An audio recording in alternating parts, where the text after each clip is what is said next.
Lesson 6 of Chapter 14 is continuing our study of identities in trigonometry, and it is specific types of identities called angle identities. So we're going to be dealing with different angles, different types of angles, and how they relate to each other with the trig functions. These are the first ones we're going to do: negative angle identities and cofunction identities. Go ahead and pause the video and copy all of these identities onto your reference page that we started a few lessons ago. And once you've copied them, then we'll continue and do some examples using them. The basic idea of negative angle identities is that sine of a negative angle equals the negative of sine of the positive angle. So say you have sine of negative 30 degrees, it would be negative sine of 30 degrees. And then you would solve the sine of 30 degrees the same way. Cosine of negative theta equals positive cosine of theta. Tangent of negative theta equals negative tangent theta. So both sine and tangent both equal the negative versions of the regular sine and tangent, but cosine of the negative angles actually equals the positive version of cosine. Then you have the cofunction identities. These are when we have pi over 2 minus theta, 90 minus theta. Sine of pi over 2 minus theta equals cosine of theta. Cosine of pi over 2 minus theta equals sine of theta. Tangent of pi over 2 minus theta equals cotangent of theta. So we're going to use these in examples just like the ones that we did when we started our study of identities, but we're just going to add these to our list. So example 1 says, show that sine of theta minus pi over 2 equals negative cosine theta. When we see show, that's how we know that we're going to start with the left side and we're going to end with the right side. So first step, we're going to start with sine of theta minus pi over 2. And what we want to do is end up with negative cosine theta. So let's look up here. What does this look similar to? Well, it looks similar to this one. We just don't have pi over 2 minus theta, we have theta minus pi over 2. So let's make it look like this. If I pull a negative out of here, I'd be left with negative theta plus pi over 2. Which I can rewrite to negative pi over 2 minus theta. So sine of negative pi over 2 minus theta. Now, what if I use my negative identity? Sine of negative theta equals negative sine of theta. So what I could do is sine of negative this equals negative sine of pi over 2 minus theta. I can take that negative outside because of my negative angle identity. Then I have my sine of pi over 2 minus theta, which equals cosine theta. So that would equal negative cosine theta, because this thing right here equals cosine theta. And that would be, the whole thing is your answer, but that's how you would end up with the right side. Example 2, we're going to use the same identities. Solve sine theta equals sine pi over 2 minus theta. So instead of showing something like a proof, we're going to be solving. We're going to be solving for theta. So what it wants is, what does theta equal?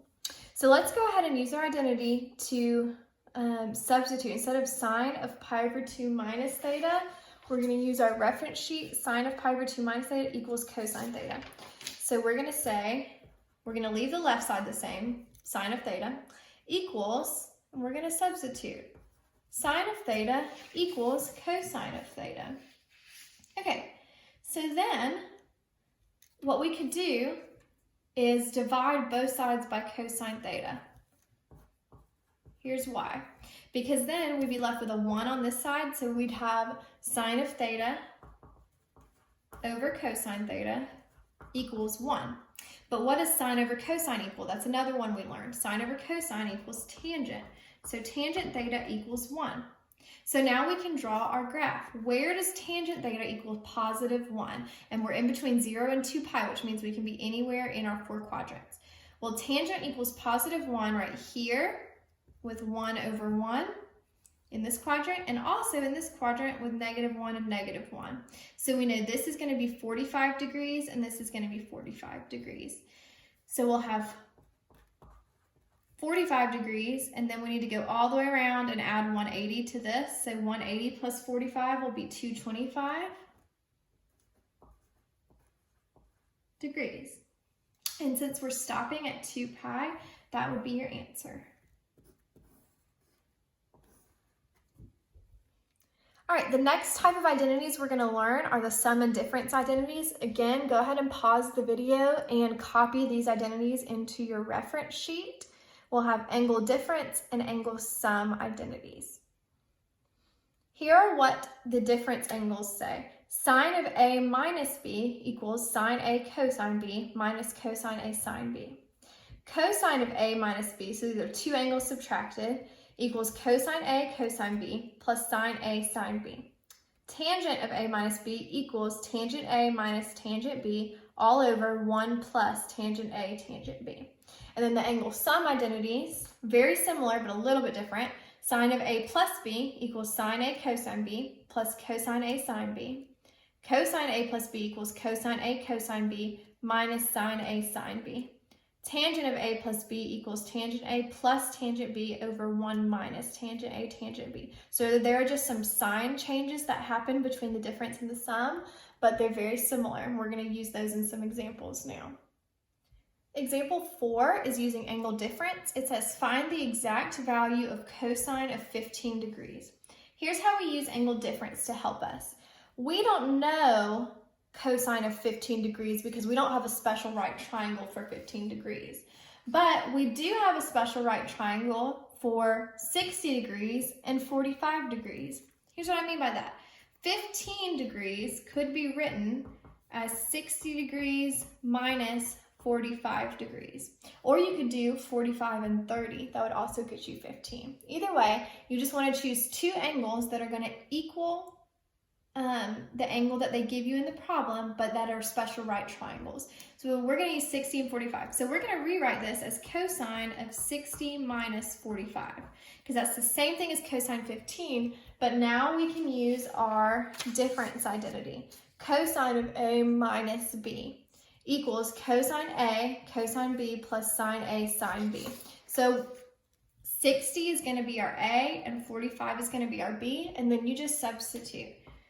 So cosine of A minus B equals cosine A times cosine B plus sine A times sine B. That is just plugging in from the identity using 60 as A and 45 as B. Oh, but instead of B, you'll put 45 right here. Now, all we need to do is actually figure out what cosine and sine of 60 and 45 are. We can get actual fractions for that. So let's look at our graph. If I have, let's do 60 first, 60 degrees. My triangle would be root 3 across from the 60, 1, and 2. So cosine of 60, go ahead and put parentheses. Cosine of 60 is going to be adjacent over hypotenuse, so 1 over 2. And then sine of 60 is going to be opposite over hypotenuse, so root 3 over 2 is sine of 60. And then 45 degrees, 1 root 2. Cosine and sine are both going to be 1 over root 2, which is the same thing as root 2 over 2. That's our cosine and sine of 45 degrees. So now we have actual numbers, we can just solve and simplify. So we'll have 1 times root 2, which is root 2 over 4, plus root 3 times root 2, you can combine those into root 6 over 4. So this would be the same thing of root 2 plus root 6 all over 4.